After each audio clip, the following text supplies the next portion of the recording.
Godzilla vs. Kong introduced the iconic mechanized version of Godzilla known as MechaGodzilla into the MonsterVerse, and this version of the Toho character was nothing less than intimidating and powerful.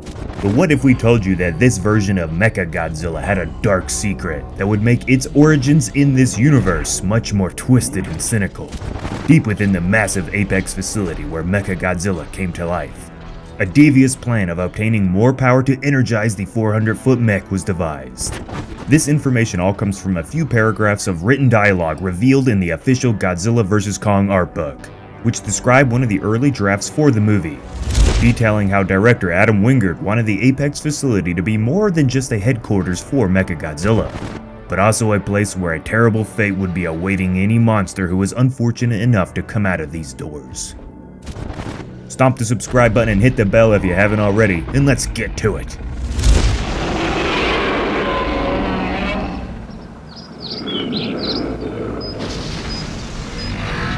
The scene in Godzilla vs. Kong, which has the giant red skullcrawler getting brutally cut in half, is already one of the most memorable scenes in the MonsterVerse.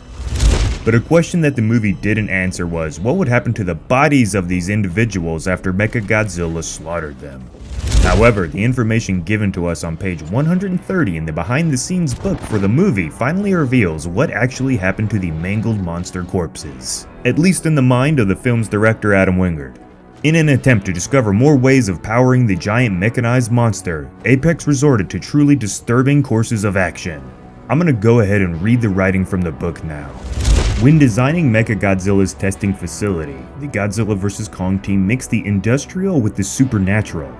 I saw it as an occult ceremonial space, says Wingard. I had some experts of mine come in who knew about these kinds of things. The arena has the strangest shape, but has a function that describes something ominous. Wingard found inspiration in reference images of Russian leader Vladimir Lenin's red and black tomb, and similar ritual constructs shaped like ziggurats. The whole space is made to siphon off and capture death energy, he says. One early draft of the script had multiple doorways lining the base of the pyramidal structure that could be opened to release a variety of test creatures soon to feel the wrath of MechaGodzilla. Skullcrawlers were the only lab animals that made it into the film, but seeing how easily MechaGodzilla dispatches one definitely conveys the effectiveness of Apex's dark science. Adam had the idea that the smoke or essence of the dead skullcrawler would then travel up this weird staircase inside the pyramid to be distilled and put back into MechaGodzilla, making him more powerful. Everything we did came from that design. The upside down stairs act as a pathway for the smoke. We had all these symbols in the film that won't necessarily come out directly, but the essence of the environment still comes out visually. So there you have it. Adam Wingard wanted the essence or power from the dead skullcrawlers and other creatures to be captured and then distilled into a new source of power. Apex making skullcrawler moonshine? That's nasty. But you want to know what's more gross? 5 ways MechaGodzilla could have executed skullcrawlers. Go check out our video after you're done watching this one to get some behind the scenes on how these things were turned into mush to make this said moonshine. Okay, back to Jacob. Well, that was really weird. Thought someone took over the recording there for a sec. But anyway, let's move on. Breaking down the thoughts of Adam here, we can put the rest of this strange essence-capturing idea into motion and fill in the gaps of what could have happened after MechaGodzilla destroyed its prey.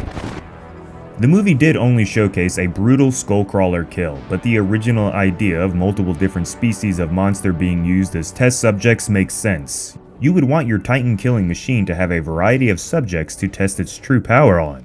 After testing MechaGodzilla's array of weaponry on the poor creature forced to die for the sake of technological advancement, this whole idea of the essence of the creature being captured and turned into a source of energy is a bit hard to comprehend.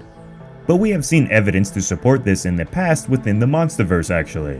When Mothra died, her essence rushed into Godzilla and gave him the power he needed to put Ghidorah out of commission. Many people saw this go down, so it's not too hard to believe that someone told these scientists at Apex that the monsters could all have a similar sort of death energy leave their bodies. In Wingard's statement, they never said this idea was taken out of the story, they simply just didn't mention it and hoped the audience would be able to put the rest of the pieces together that this facility was full of dark secrets. So we know about what happens to this death energy, but what about the physical bodies of these creatures? While nothing has been said about this in any of the books or information we have, it wouldn't make sense for the smart people at Apex to let the bodies rot and go to waste. But let's say in our world that the body parts of the victims would be gathered up and put into a specially developed container. Then combined with the essence or smoke, the physical body parts and what other mad scientist stuff into the pot, the science of turning the substance into a form of fuel would begin, at least in this fantasy world. And this idea of distilling the gases and flesh that came from a dead monster's body is not entirely implausible. In the process of making moonshine and other alcoholic spirits, the process uses extreme heat to cook down any sorts of fruits and other materials, combined with water and other liquids to create gases that, long story short, run through the still and then form the alcohol we drink, which at times can be very combustible.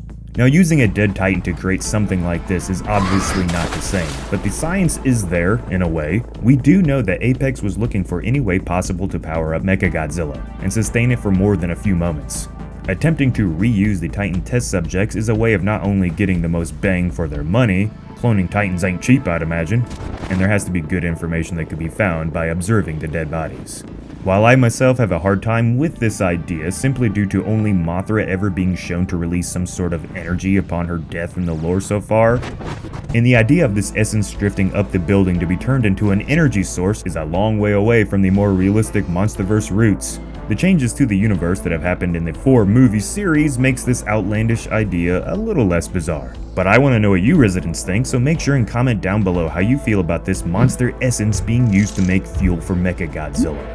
The idea of chopping up the body parts and grinding them into a pulp and then combining them with this weird smoke energy to be pumped into MechaGodzilla to attempt to power the mech, that's one hell of a dark secret. So if you like this video, you know what to do. Subscribe if you haven't already, like the video, share it around, do all that good YouTube stuff. Thank you for spending your time with me today. This has been Jacob, and as always, I will see you in the next one.